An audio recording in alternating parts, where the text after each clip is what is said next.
Good evening everyone, welcome to study with Joy. Guys, आज की video में हम कुछ इंपॉर्टेंट वर्ड्स कवर करेंगे। So first word is shove. Shove का मतलब होता है किसी को धक्का दे देना, तो आ फोर्सफुल पुश को ही शोव कहते हैं। चलिए आगे बढ़ते हैं। Next is deadline. डेडलाइन का मतलब होता है एक टाइम लिमिट के अंदर आपको स्पेसिफिक काम पूरा करना है, उसे डेडलाइन कहते हैं। टाइम और day by which something must be done. Next lullaby. Lullaby मतलब लोरी। जो मदर अपने बेबीज को लोरियां सुनाती हैं उसे ही इंग्लिश में लुलाबाय कहते हैं। For example, all that's needed is a baby lullaby. Next is soak. Soak का मतलब होता है किसी चीज को पूरी तरीके से गीला कर देना। To make something very bad को ही सोक कहते हैं। Soak the beans for 2 hours. 2 घंटे के लिए बीन्स को सोक कर दो। ड्रॉन। ड्रॉन का मतलब होता है डूब जाना। For example, sadly he drowned in a boating accident. Next is bevel. Bevel मतलब बहुत ज़्यादा टॉकटेटिव पर्सन की जब हम बात करते हैं तो बेवल शब्द का यूज़ करते हैं। वो पर्सन जो कॉन्टिन्यूसली बोलता ही रहता है। चलिए आगे बढ़ते हैं। टेक 5। टेक 5 का मतलब होता है छोटा सा रेस्ट लेना, मीन्स शॉर्ट ब्रेक को ही हम टेक 5 कहते हैं। For example, let's take 5 and get some drinks. Next is bittersweet. Bittersweet का मतलब होता है एक ही समय में आप खुश भी हैं एंड दुखी भी हैं, तो mix feeling of happiness and sadness को ही बिटर स्वीट कहते हैं। Next is outdo. आउटडू का मतलब होता है जब आप बाकी पर्सन से कुछ अच्छा परफॉर्म करते हैं, means you are better than other persons, तो हम आउटडू का यूज़ करते हैं। For example, he always tries to do something better than other, means outdo than others.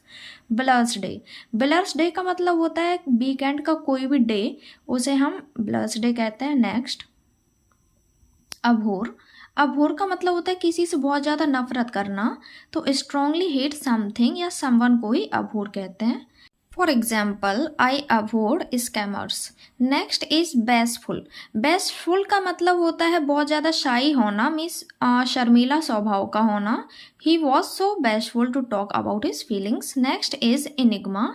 Enigma का मतलब होता है कुछ मिस्टीरियस, मीन्स वो चीज़ जो आपको बहुत जल्दी समझ में नहीं आती है। For example, she is an enigma to me. Next is bat.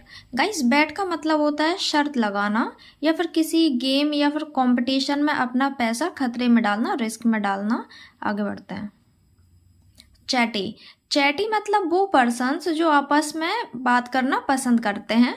For example, my sister is very chatty. Next cut back.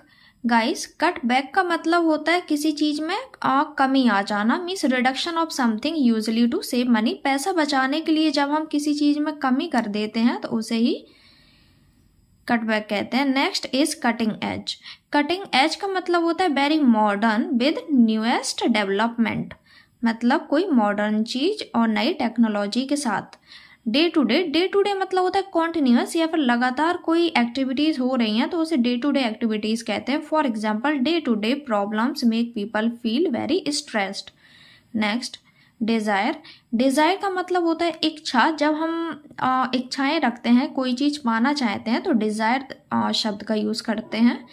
Idol. Idol का मतलब होता है जब हम किसी चीज़ को बहुत ज़्यादा एडमायर करते हैं, उसकी बहुत ज़्यादा रिस्पेक्ट करते हैं, प्रशंसा करते हैं, तो हम आइडॉल शब्द का यूज़ करते हैं। Next is foul language. Foul language का मतलब होता है जब हम किसी से गलत शब्दों में बात करते हैं, गलत तरीके से, very rude and offensive words का यूज़ करते हैं, तो फाउल लैंग्वेज का यूज़ किया जाता है। Next lockdown. लॉकडाउन का मतलब होता है जब हम कहीं बंद हो जाते हैं या फिर अपने घर से बाहर निकलना बंद कर देते हैं, तो लॉकडाउन शब्द का यूज़ करते हैं।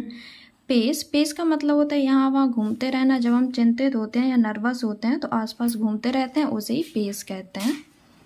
Next is squint. स्क्विंट का यूज़ हम तब करते हैं जब कोई चीज़ हमें साफ साफ दिखाई नहीं देती है, तो हम बार बार अपनी आईज बंद करते हैं, खोलते हैं, उसे ही स्क्विंट कहते हैं। For example, the sun made them squint. I hope guys आपको ये वीडियो पसंद आया होगा। वीडियो पसंद आया तो वीडियो को लाइक करें एंड चैनल को सब्सक्राइब करना बिल्कुल ना भूलें। Thank you so much guys for watching my video. Have a nice day all of you.